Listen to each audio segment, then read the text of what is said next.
Assalamualaikum warahmatullahi wabarakatuh. Perkenalkan, kami dari kelompok 1 Ekonomi Pariwisata yang beranggotakan saya sendiri Jakar Diansyah. Saya Fahri Wildan Gani. Saya Muhammad Bintang Dia Saputra. Saya Muhammad Rashid. Saya Muhammad Azari Alamsyah. Saya Zurian Rimanda.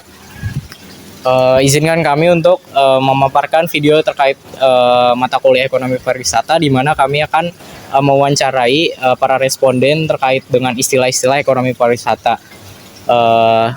Yuk langsung saja kita simak videonya. Halo Kak, di sini saya Ari dari UIN Jakarta. Sebelumnya dengan Kak Cahyo. Saya Kak Cahyo. Oh iya, sebelumnya Kak Cahyo ini pernah berkunjung ke wisata Situ Gintung. Pernah dekat rumah soalnya. Daya tarik utama di Taman Wisata Situ Gintung itu apa ya? Menurut saya karena di danau ya sih, terus Danau. pemandangannya tuh indah, sejuk juga gitu. Asli udaranya. gitu ya, asli. Ya, terus juga lokasinya terjangkau sama strategis. Strategi. Ya buat kayak Mahasiswa anak-anak tuh, gitu mahasiswa ya.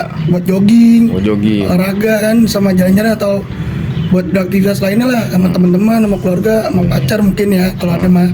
Fasilitas atau spot apa yang ada di Taman Wisata Situ Gintung yang paling sering menarik perhatian para pengunjung? Itu sih di danaunya sih, biasanya itu di pinggir-pinggiran danau tuh. Pinggiran Kan danau ya. Banyak orang yang ya Kayak buat nyantai gitu kali ya. buat foto-foto, kopi gitu kan banyak juga. Iya. Terus juga kalau nggak salah tuh ada kolam renangnya juga deh. Kalau menang Situ Gintung. Iya, Situ Gintung itu ramai banget tuh tiap minggu apa tiap kalau lagi liburan. Terus juga ada kulineran juga. Makanannya enak-enak sih, Iya, asli. makanan. Saya kagak bohong. Terus juga ada kayak outbound gitu sih. Outbound. Ya kayak flying fox gitu-gitu, macam-macam sih. Halo semuanya, kali ini kita akan membahas topik selanjutnya yaitu tentang aspek Sabta Pesona. Nah, sebelumnya izinkan saya untuk mengganggu waktunya sebentar. Ini dengan Perkenalkan, nama saya Bisma Putra Kewa, dari tinggalnya di Depok. menurut Bisma, bagaimana pengalaman tentang destinasi pariwisata yang pernah dikunjungi? Oke, jadi sebelumnya saya itu pernah main ataupun berwisata di Kebun Raya Bogor. Dari tempat itu bersih, kemudian pelayanan itu bagus karena pelayanan tiket khususnya ya itu ramah banget. Kemudian juga dari segi misalnya dari pedagang-pedagang itu tertib banget dan nggak banyak pedagang yang sembarangan gitu. Jadi udah ada tempatnya.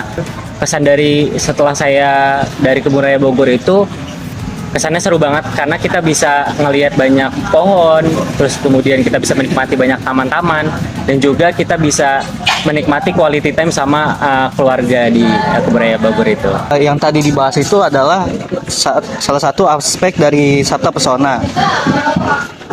Nah, Sabta Pesona sendiri itu adalah 7 kondisi yang harus dipenuhi untuk menarik minat wisatawan, yaitu aman, tertib, bersih, sejuk, indah, ramah tamah, dan penuh kenangan. Setelah tahu artinya, Bisma sendiri menganggap bahwa Taman Bogor tersebut memenuhi Sabta Pesona gak sih? Sangat memenuhi sih, karena kan tadi udah dibahas tentang bersihnya, kemudian juga amannya, dan juga berkesan buat kita gitu. Pembangunan berkelanjutan dalam sektor pariwisata merupakan upaya pengembangan destinasi wisata yang tidak hanya berorientasi pada peningkatan jumlah wisatawan dan keuntungan ekonomi, tapi juga memperhatikan pelestarian lingkungan serta kesejahteraan masyarakat lokal. Konsep ini menekankan bahwa aktivitas pariwisata harus mampu memenuhi kebutuhan generasi saat ini, tanpa mengurangi kemampuan generasi mendatang dalam menikmati dan memanfaatkan sumber daya yang ada. Oleh karena itu, pengembangan pariwisata perlu memperhatikan pengelolaan lingkungan, penggunaan sumber daya secara bijak, serta pengendalian dampak negatif seperti pencemaran, kerusakan alam, dan eksploitasi berlebihan.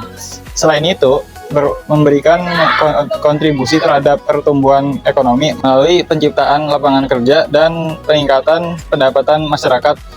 Pembangunan pariwisata berkelanjutan juga mendorong partisipasi masyarakat lokal dalam pengelolaan destinasi wisata. Keterlibatan masyarakat penting agar manfaat ekonomi dapat dirasakan secara merata sekaligus menjaga nilai sosial dan budaya daerah setempat. Saya di sini di Pulau Situ Gintung dengan Mas siapa? Dengan Levian. Saya selaku HRD di sini di PT yang Dirayu Taman Wisata Pulau Situ Gintung 2 di daerah Situ Gintung, Cirende, Tangerang Selatan. Yang saya Dimas Saputra sebagai mahasiswa Unsur Hidayatullah. Di sini saya akan menanyakan tentang apa sih promosi wisata dari pemerintah yang membuat tempat ini lebih dikenal oleh orang luar daerah. Orang luar daerah, berarti di luar Tangsel, apa ini cakupannya apa? Iya, di luar Tangsel. Oh, kota ya, berarti di luar kota. Oke, sebenarnya untuk promosi yang pernah dilakukan pemerintah, sebenarnya kita nggak pernah tahu karena kita sampai saat ini tuh dari selama saya menjabat dari awal tahun ini sampai sekarang saya nggak pernah dapat laporan bahwa pemerintah itu telah mempromosi atas perusahaan kita gitu loh. Apa yang kita lakukan di sini, apa yang kita sedang jalani gitu kan, ada promo apa aja yang ada di tempat kita sama sekali nggak pernah sampai ke perusahaan gitu. Jadi bahkan dari pihak marketing pun yang juga bertugas sebagai PR di perusahaan kita ini itu nggak pernah dengar sama sekali bahwa ada apa namanya kayak semacam marketing atau promosi atau apapun lah kita bilang istilahnya macam-macam gitu ya yang pernah dilakukan pemerintah untuk mempromosikan usaha yang sedang berjalan di tempat ini gitu. Dalam ini ya Taman Wisata Pulau Situ Gintung 2 gitu. Sudah belum ada sih. Iya. Oke, di sini saya Muhammad Bintang Dia Saputra bersama Nadif sebagai pengunjung dari Dam Jati Magetan, di mana Nadif ini pengunjung dan juga mengetahui beberapa sistematis dari area pariwisata tersebut. Oke, di sini kita akan membicarakan mengenai 3 pilar pariwisata, yaitu dari peran pemerintah, swasta, dan masyarakat dalam mengembangkan sebuah destinasi wisata gitu ya. Jadi pertanyaan pertama gitu, dalam pengelolaan wisata Dam Jati ini ada nggak sih kerjasama antara pemerintah, pihak swasta, dan warga sekitar gitu? Kalau Dam Jati ini kan awalnya sebenarnya dari bendungan yang biasa.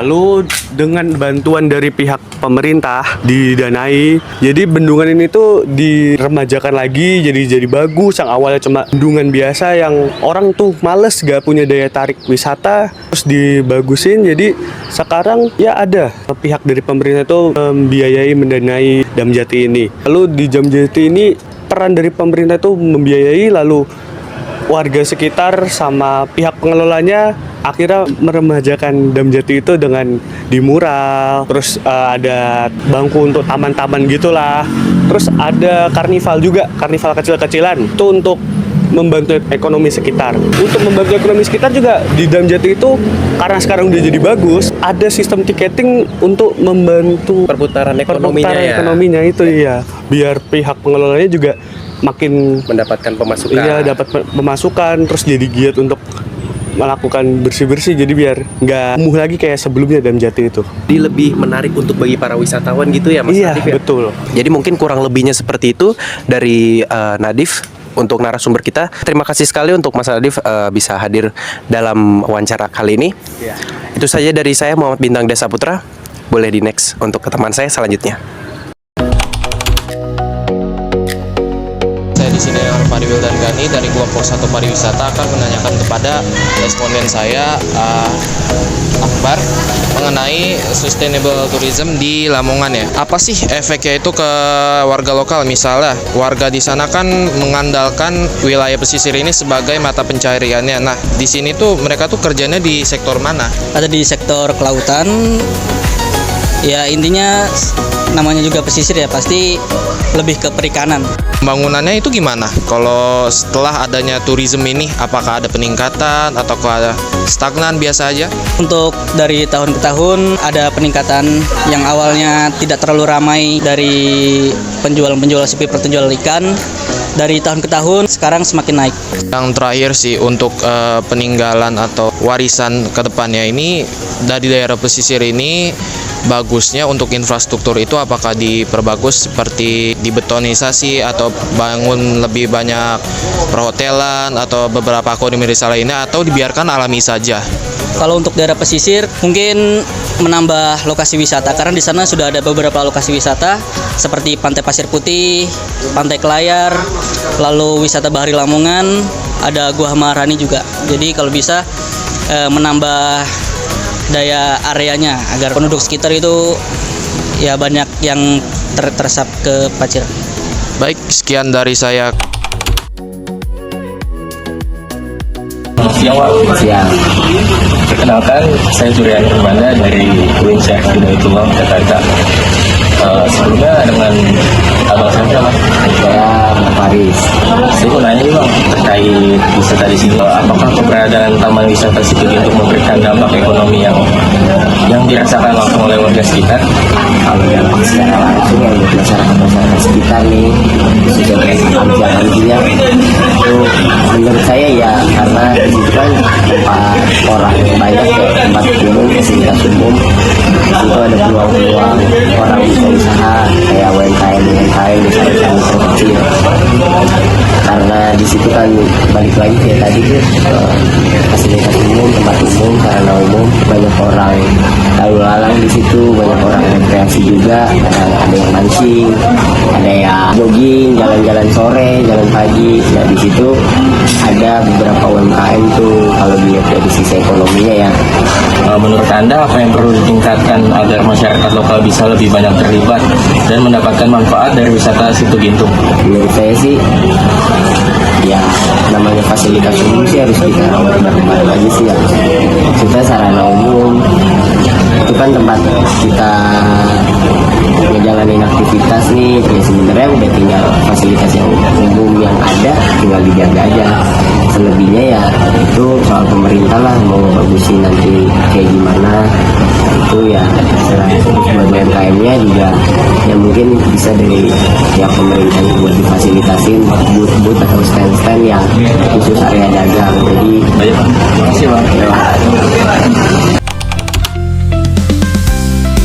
Assalamualaikum warahmatullahi wabarakatuh. Perkenalkan, nama saya Jaka Desa dari Fakultas Ekonomi dan Bisnis Prodi Ekonomi Bangunan. Mau tanya-tanya sebentar, Kak, terkait dengan pengalaman Kakak nih.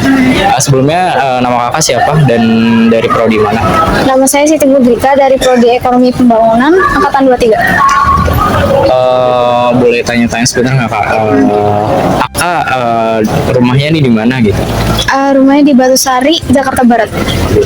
Kalau Kakak liburan nih biasanya liburannya kemana nih, Kak? Liburan biasanya sih nggak jauh-jauh, paling ke Ragunan aja. Oh gitu, Kak. Berarti kalau Kakak ke Ragunan berangkatnya dari rumah, Kak? Iya, berangkatnya dari rumah. Kalau berangkat dari rumah nih, Kak, transportasi yang Kakak gunain untuk berangkat ke Taman Ragunan tuh pakai transportasi apa nih, Kak? Karena saya pengguna Transjakarta ya, public transportation, jadi biasanya pakai Transjakarta. Itu lumayan mudah sih, cuma kayaknya 2 kali transit. Menurut Kakak nih, lokasi Ragunan ini tuh mudah dijangkau nggak sih, Kak, oleh pengunjung gitu? Alasannya apa? Kawasan Ragunan tuh menurut saya gampang ya untuk diaksesnya, karena yang pertama untuk pengguna transportasi umum juga bisa gitu. Ada haltenya, halte Ragunan, dan itu nggak terlalu jauh dengan pintu masuknya gitu. Ada juga untuk pengguna private transportation gitu, baik mobil ataupun motor juga bisa ada, karena dia kan banyak, ada pintunya, ada 3, ada pintu barat, pintu timur, sama pintu utara gitu. Jadi ya mudah sih aksesnya. Oh gitu, Kak. Oke. Sekian video dari kami, kurang lebihnya mohon maaf. Semoga video ini dapat bermanfaat. Wassalamualaikum warahmatullahi wabarakatuh.